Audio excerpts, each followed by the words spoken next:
Welcome back to the Deep Dive. Today, we are opening a file that I think a lot of people, and I mean a lot, have been trying to make sense of for, gosh, nearly a decade now. It's a big one, and it feels like the confusion around it hasn't really gone away. Not at all. We are looking at the systems that shape our world, and today we're doing that through the lens of a truly fascinating and, frankly, an exhaustive piece of scholarship. It really is. The book is Jesus and John Wayne: How White Evangelicals Corrupted a Faith and Fractured a Nation by Kristin Kobes Du Mez. It's a provocative title. It is, and it's meant to be, but the work inside is just incredibly disciplined, and I think it's important right from the jump to frame this properly for what we're doing here. Yeah, what's our mission with this deep dive? Our mission is specific. We are not here to debate theology in a spiritual sense. We're not looking at the validity of faith or what salvation means for an individual. That's a different conversation. We're looking at the architecture. Precisely. We are looking at a structural analysis. We're asking, how did religious identity, gender hierarchy, and raw political power get fused together into this very specific cultural machine? A machine, that's a good word for it. It is, because Du Mez is a historian, and she treats modern white evangelicalism not just as a set of beliefs you check off a list. She treats it as a system. A system with, what, incentives? Exactly. A system of incentives, powerful media networks, and crucially, consumer habits. What people buy, what they listen to, who they hold up as heroes. Okay, so to really understand the scale of this machine, I think we have to start at what you might call the crime scene. The inciting incident. Yeah, the moment that created the crisis in perception for so many people. I want to take you back to a very specific day. It's January 2016. It is bitterly cold. We're in Sioux Center, Iowa, at a place called Dordt College. And the context here is so important. This isn't just any college. It's not some secular university in a big city. Right. Dordt is a small, deeply conservative, reformed Christian college. This is the heartland of the heartland. This is the core constituency. The room is packed, totally full, and standing on the stage is Donald Trump. This is still pretty early in the primaries, so, the nomination is very much up in the air. A lot of people still thought it was kind of a joke at that point. Absolutely. So he's on stage, he's boasting about his poll numbers, he's talking about building the wall, and then he says something that would become one of the most famous or infamous sound bites of the entire decade. I think we all know the one. He looks out at this crowd in this Christian college and he says, I could stand in the middle of Fifth Avenue and shoot somebody, and I wouldn't lose any voters. And the reaction in the room is the key. You'd expect a gasp, maybe some nervous silence. Boos. You would. But they didn't gasp. They didn't boo. They cheered. They cheered loudly. And just to complete the picture, standing right there, introducing him, giving him this platform, was Robert Jeffress, a very prominent Baptist pastor. So he's getting the spiritual thumbs up, the seal of approval. Right in that moment. And of course, when the election finally happened in November, we got that statistic, that number that's been printed on 1 million op-ed pages since. 81%. 81% of white evangelicals voted for Donald Trump. The 81% paradox, that's really the hook for this entire investigation, isn't it? Because on the surface, it makes no sense. None. I mean, if you just take the stated values that evangelicals have been preaching for decades, character matters, personal piety is essential, the sanctity of marriage. All the things that were part of the moral majority platform. Exactly. Trump seems like a total mismatch. A mismatch is, that's putting it very lightly. I mean, you've got the multiple marriages. You have the Access Hollywood tape where he's on tape bragging about sexual assault. His entire lifestyle was defined by, consumption and ego, not humility and service. So the immediate reaction from the media, from the left, even from some traditional conservatives, was just to scream hypocrisy. That was the narrative, wasn't it? They're holding their noses. They're voting for the lesser of two evils because they want Supreme Court justices. They've been tricked. They've been duped by a con man. But the central argument of Du Mez's book, the argument we're going to unpack, is that this wasn't a trick. No. And this is the crucial pivot for our whole discussion today. Right. She argues that the 81% vote wasn't a glitch in the system. It wasn't a bug. It was a feature. It wasn't a betrayal of their values. She argues it was a fulfillment of them. Wow. Say more about that. A fulfillment. Yes. She's saying that if you actually map the culture of white evangelicalism, not just the official statements of faith, but the books they actually read, the radio shows they listened to, the heroes they worship for the last 75 years, Trump wasn't an anomaly. He was the inevitable result. So that implies the real operational values weren't what we all thought they were. It suggests there's a huge difference between the creed, what is said from the pulpit on Sunday morning, and the culture, what is consumed Monday through Saturday. And the argument of the book is that the culture was built brick by brick on a very specific and very aggressive idea of militant masculinity. Okay, so let's get into the blueprints of that culture. Part 1 of our deep dive, the design. The book sets up this incredible contrast between two icons, Jesus and John Wayne. It's the perfect pairing to understand the shift. But this anxiety about masculinity goes back further than the 1950s, doesn't it? Yeah. I was actually surprised to see someone like Theodore Roosevelt showing up so early in the book. Oh, you have to go back to the early 20th century to see the roots of this. Because in the Victorian era, the popular image of Jesus was, well, it was very gentle. The Sunday school Jesus? Sunday school Jesus, exactly. Gentle Jesus, meek and mild. You know the pictures. Long, flowing hair, soft eyes, often holding a lamb. Very serene, very approachable. Almost feminine by today's standards. And that was precisely the problem for a lot of men at the turn of the century. You had this huge cultural panic about masculinity. The American frontier was closing, the Wild West was being tamed, and more men were moving from farms and physical labor into office jobs. Becoming bureaucrats, paper pushers. Right. And there was a legitimate fear that American men were becoming soft. Sissified was the word they used. And the church felt this panic acutely. They were worried about losing men. They were actively losing men. Church attendance was becoming predominantly female. And so you get these figures who try to counteract that, like Billy Sunday. The baseball player. Yeah, a professional baseball player who becomes this fire and brimstone evangelist. And his style was anything but meek and mild. He was incredibly physical on stage. He would slide into home plate to make a point about salvation. He'd smash chairs to pieces to demonstrate fighting the devil. That is not the gentle Jesus with a lamb. Not at all. He explicitly preached what became known as muscular Christianity. He wanted to strip the femininity out of the church, to make it a place where men felt comfortable, a place that felt aggressive and virile. So this idea that Christianity needs more testosterone, that's over 100 years old. It is. It's been a recurring anxiety, but it gets absolutely supercharged after World War II. The Cold War changes the stakes completely.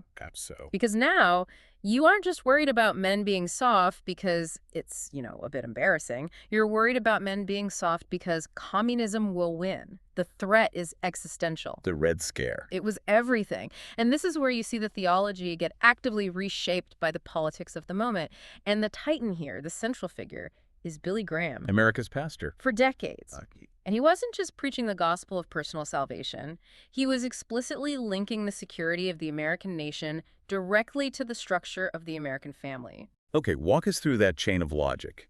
How do you get from, say, the threat of nuclear war with the Soviets to how a husband and wife interact at the dinner table? It's a very clear and very potent chain of logic they built. It goes like this. The nation is only as strong as its moral fiber. That's step 1. Okay, common idea. Step 2. That moral fiber is forged in the family. The family is the bedrock of society. Still sounds pretty standard. Step 3 is the key. A family is only strong, only morally sound, if it follows a strict, God-ordained hierarchy. And that hierarchy is explicitly patriarchal. The father at the head? The father is the undisputed head. The wife is his submissive helpmate. The children are obedient to them both. If you disrupt that order, if women become feminists and want equality, or if men become pacifists and reject their role as protectors, the family unit weakens. And if the family weakens? The nation weakens. And if the nation weakens, the godless, atheistic Soviet Union takes over. The dominoes fall. So being a traditional father isn't just a lifestyle choice anymore. It's an act of national defense. It was framed as your patriotic duty. And to sustain that vision of manhood, you needed a new kind of hero. You couldn't just have the meek Jesus anymore. You needed a warrior Christ. You needed a fighter. Enter John Wayne. Enter the Duke. Now, what's so fascinating, and what the book points out as the supreme irony here, is that John Wayne was not an evangelical. He wasn't even a good Christian by their own standards, was he? I mean, not by a long shot. But not even close. He was a heavy drinker, a chain smoker. He cursed constantly. He was married 3 times, had numerous affairs. He actively avoided church for most of his life. He was not a pious man. So why? Why did this entire religious subculture adopt a man who so clearly didn't follow their rules as their masculine icon? Because he represented something they came to value more than personal piety. He represented rugged, masculine order. He represented the willingness to use violence, sometimes extreme violence, to protect the weak, to tame the wilderness, to establish civilization. Think about his movie roles. The Searchers, Sands of Iwo Jima, the Green Berets. He is the man who does what needs to be done, even if it's messy, even if it's brutal. The phrase that Du Mez really highlights from his persona is saddle up. Saddle up. It perfectly encapsulates this worldview. The world is a dangerous, chaotic place, and you need a strong man to ride in and impose order. And here is the key psychological shift that this enables. Okay. If that strong man has to break a few rules, or maybe bend the law, or use violence to get the job done, that's acceptable. In fact, it's not just acceptable, it's seen as virtuous, because the ends protecting the family, protecting the nation, justify the means. That sounds like a direct, one-to-one precursor to the Mulligan logic we see used decades later for political figures. It's the exact same template. It's the warrior's pass. The warrior gets a pass on personal morality because his primary function isn't purity, it's protection. Okay, so the system has its design. It has its cultural template in John Wayne. But a template doesn't become a nationwide movement without a delivery system. You need an infrastructure. And this brings us to part 2, the infrastructure. And I have to say, this was the part of the book that really made the light bulb go off for me. We tend to think of religion as a set of ideas, of doctrines.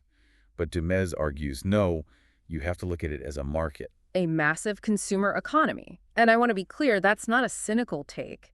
It's a structural reality. Yeah. If you want to understand how this specific ideology of militant masculinity spreads so effectively, you have to look at an organization called the Christian Booksellers Association, or the CBA. I've heard of the CBA, but I was just assumed it was, a simple trade group, like a union for Christian bookstore owners or something. It was so much more than that. For decades, the CBA was a gatekeeper. It essentially determined what could and could not be sold in thousands of independent mom-and-pop Christian bookstores all across America. How do they have that much power? Because they created a distribution network.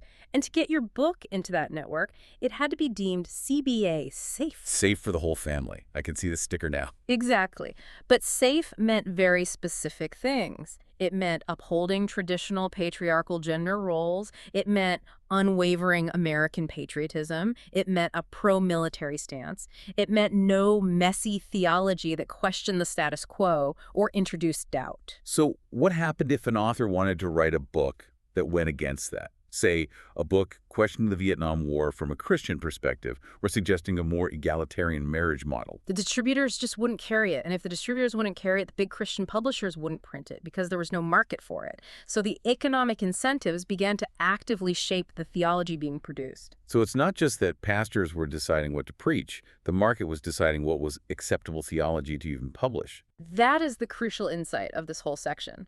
If you were a pastor, a writer, a theologian, and you wanted to get a book deal, if you wanted to get on the radio, you had to play within the lines drawn by the market. You didn't just face theological disagreement if you stepped out of line. You faced market oblivion. And this process, over years and decades, created a bubble. A total ecosystem, a closed loop. We're talking about Christian publishing houses like Zondervan and Tyndale, Christian radio networks that broadcast into every town in the country, the contemporary Christian music industry, or CCM, Amy Grant, Michael W. Smith, DC Talk. And all the merchandise that went with it. Oh, the merchandise was huge. It wasn't just books and music, it was paraphernalia.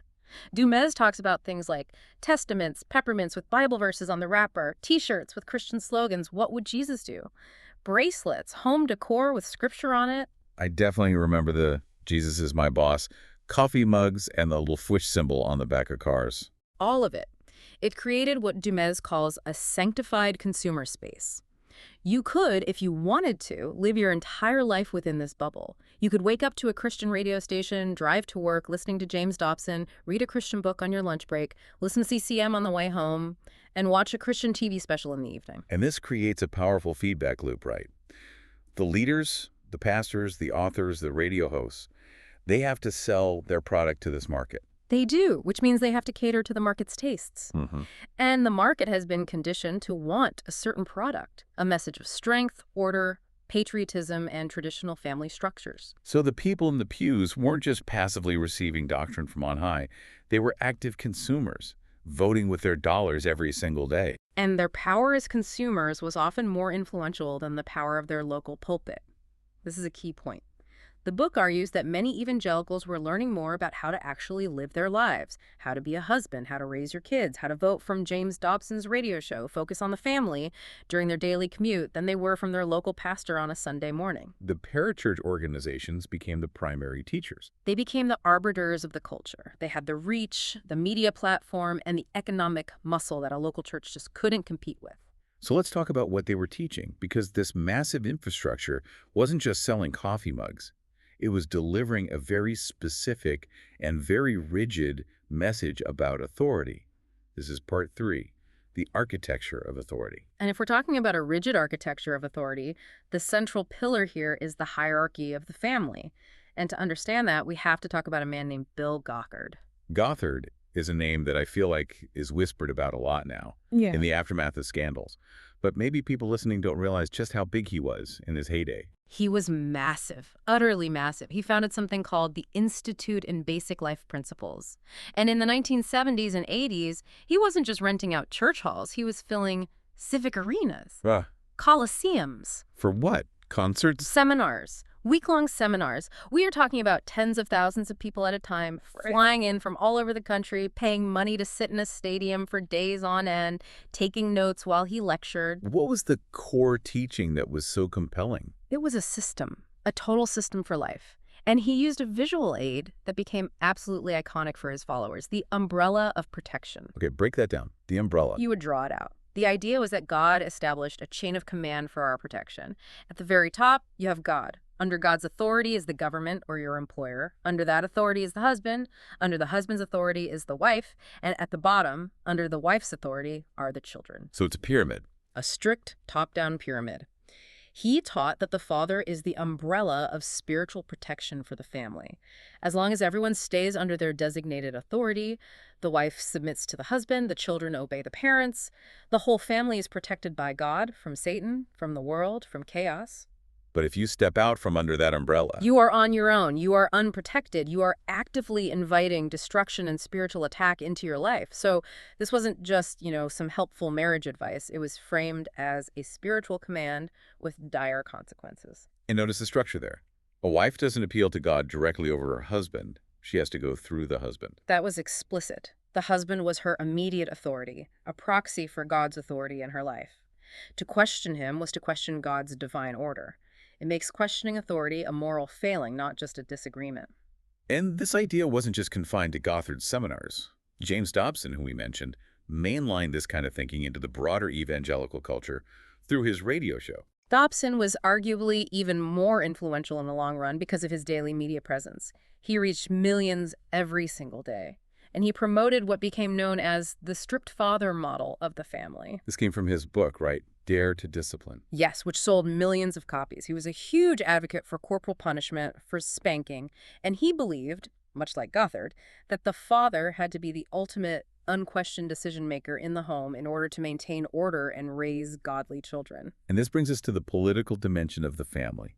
Because if the father is the absolute king of the castle, then any ideology that challenges that structure is seen not just as a social issue, but as a political threat. A threat to the nation. And this is where a figure like Phyllis Schlafly becomes so important. Schlafly, the architect of the modern conservative anti-feminist movement. Absolutely. She almost single-handedly defeated the ERA, the Equal Rights Amendment, in the 1970s. And she did it by brilliantly reframing the debate. She argued that feminism wasn't about liberation for women, it was about the loss of a special privilege. The protection racket. That's the term Du Mez uses, and it's perfect. The unspoken bargain of this system was, women agree to accept submission. They accept that they are not the leaders in the home, the church, or the nation. And in exchange for giving up that power, they get protection. Protection from what? From the dangers of the world. And they get to be cherished. They get to be put on a pedestal. They get to embody this sweet, submissive femininity, which is presented as the necessary and beautiful counterpart to the strong, militant warrior husband. But that whole bargain, that whole system, it relies on the world being dangerous enough that you need to protect her in the first place. Bingo. And that is the fuel that makes the entire machine run. This brings us to part 4, The incentive structure. The system requires an external threat to justify its existence.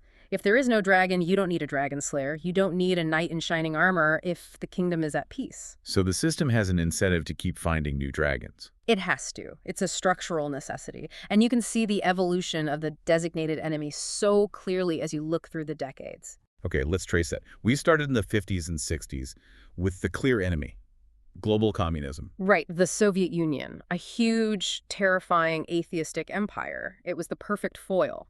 But then, the Berlin Wall falls in '89, the Cold War ends, the great external enemy basically dissolves. The system needs a new one. And in the 1990s, the threat shifts inward. It becomes the culture war. The new enemy is feminism. It's secular humanism in public schools. It's gay rights. It's Bill and Hillary Clinton in the White House. The threat is now domestic. And then September 11, 2001 happens. And 9/11 changes everything all over again. Suddenly you have a literal, violent, external enemy back on the scene, radical Islam. And this just supercharged the militant masculinity narrative that had been building for decades. It was like pouring gasoline on a fire. I want to zoom in on a couple of specific figures here, because the book shows how this transition from, say, the moral majority of the 80s to the warrior of the 2000s is really stark. Let's talk about Oliver North. Oh, the Oliver North moment is so telling. So it's the late 1980s. North is a Marine lieutenant colonel who worked for the National Security Council. And he's testifying before Congress about the Iran-Contra affair. He's in deep trouble. He's admitting to serious crimes. He admits to selling arms to Iran, an enemy state, in order to secretly and illegally fund the Contra rebels in Nicaragua. He admits to lying to Congress about it, shredding documents. So in a normal civics class, this is the bad guy. This is someone subverting the Constitution and the rule of law. But in the world of white evangelicalism, he became an overnight folk hero. During his testimony, he made sure to wear his full Marine dress uniform with all his medals gleaming. He looked the part of the soldier. And evangelical churches just flooded him with telegrams of support. Western Union literally reported being overwhelmed. They had tens of thousands of messages pouring in for him. But why? Why support the guy who admitted he lied and broke the law? Because he was breaking the law for the right cause. He was fighting communism. There were literally sermons preached that next Sunday comparing him to biblical heroes who had to use deception or break the rules to save God's people. He was seen as the new man, the warrior who understands that the messy, bureaucratic rules of democracy are too slow and weak to fight the real evil in the world. He was a real-life John Wayne.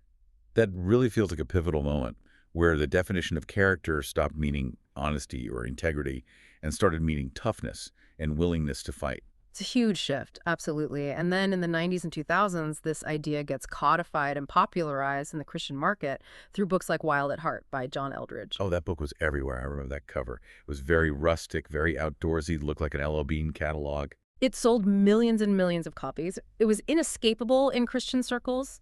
And the central thesis was that the modern church had bored men to death. It had made them soft. Eldredge argued that God literally created men to be dangerous. The famous tagline was that every man has a deep need for a battle to fight, an adventure to live, and a beauty to rescue. A beauty to rescue. There's that Schlafly bargain again. Women are the prize to be won and protected. It reinforces it completely. It tells men that their core spiritual identity, the way God made them, is to be a warrior.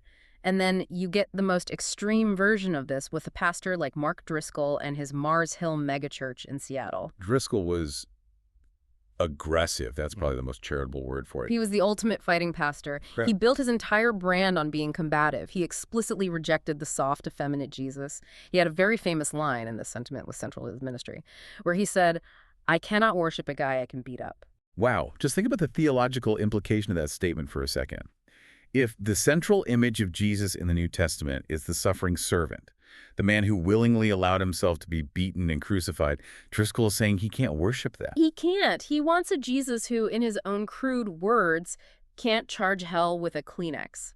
He wanted a warrior king, and he built a church culture around that. He embraced MMA fighting. His sermons were confrontational and often vulgar. He created a church culture that was loud, authoritarian, and intensely hyper-masculine, and he used fear constantly. And fear sells. Yeah.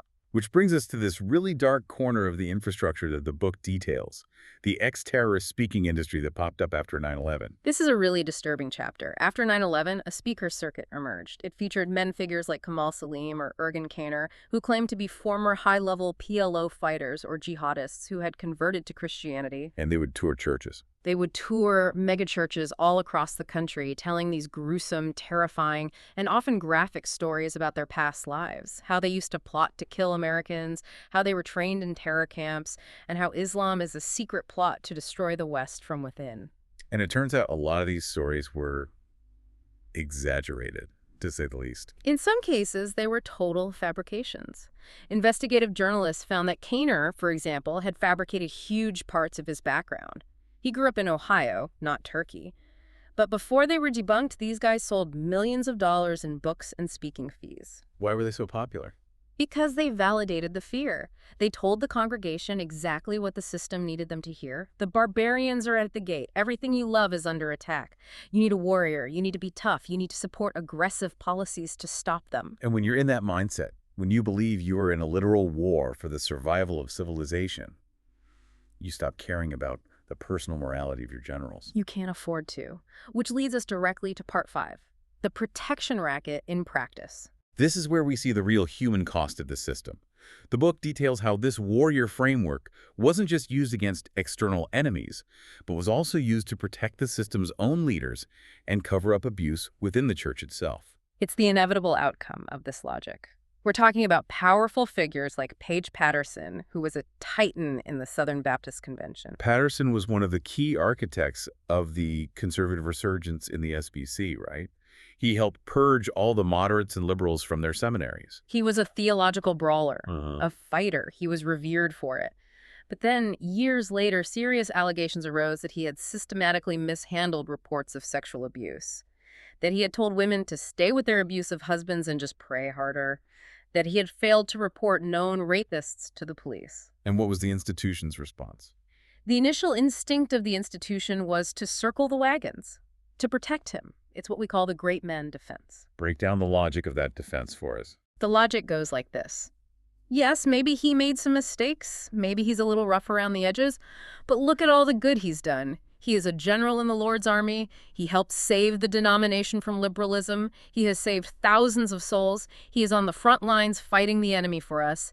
If we take our own general down, the enemy wins. So it prioritizes the stability and reputation of the institution over the safety and justice for the individual victims. Every single time. Because the war is the most important thing. You don't court-martial your best general in the middle of a battle. And this brings us, finally and directly, back to Donald Trump. Because he's the ultimate general. If you have spent 50 years conditioning your followers to believe that, 1, the world is a dangerous place full of enemies trying to destroy you, 2, you need a ruthless, tough, masculine warrior to protect you. And 3, great men should be forgiven for their personal moral indiscretions as long as they get the job done and win the war. And Donald Trump is not a surprising choice. He is the perfect candidate. So when the Access Hollywood tape dropped in October 2016, just a month before the election, and the entire secular world thought, okay, that's it. It's over. He's done. The evangelical world had a completely different calculus ready to go. They did. In fact, Robert Jeffress, the same pastor we met in the intro, the one who introduced Trump at Dordt College, he went on TV and doubled down. He basically said, and I'm paraphrasing slightly, I'm not looking for a Sunday school teacher to be our president. I want the meanest, toughest son of a you-know-what I can find to protect this nation. He's not looking for a pastor. He wants a bodyguard. He wants a John Wayne. And Trump fits that archetype perfectly. He isn't one of them. You know, he's not an insider. He doesn't know the Bible. He doesn't go to church. He can't name a favorite verse.